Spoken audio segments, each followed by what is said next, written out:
this court refuses leave to appeal on the basis that the matter does not raise an arguable point of law of general public importance which ought to be considered by this court. It reaches this conclusion because the applicants have, in effect, sought to appeal against remarks by the Supreme Court of Appeal, which are obiter dicta, that is, comments made in passing. In its judgment, the Supreme Court of Appeal accepted from the outset that the matter turned on a dispute of fact and that the factual findings of the trial court were unassailable. The Constitutional Court, the final arbiter on constitutional matters, bringing an end to a decade-long legal battle over the leadership of one of South Africa's oldest and largest churches, the Nazareth Baptist Church.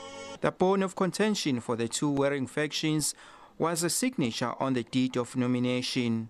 The courts found that the crucial documents were drawn and signed by the late church leader kwaShembe in 2000. He nominated his cousin Vela to be the titular head and sole trustee of the church trust. The courts had found that kwaShembe also authored and signed a handwritten letter in 2011 which served as a reminder about the contents of the deed of nomination. 3 out of 4 handwriting experts authenticated the late leader's signatures on both the deed of nomination and a handwritten letter.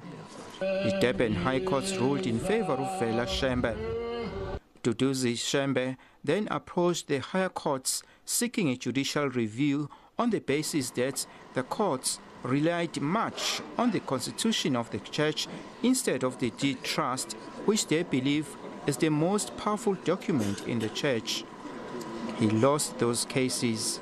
That the applicant's appeal is an abstract and academic exercise at best, which this court ought not to entertain. In the result, the following order is made. Leave to appeal is refused.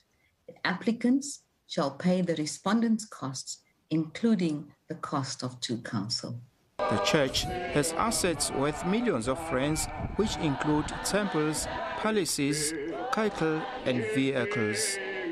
Vusi Kumalo, SABC News, Durban.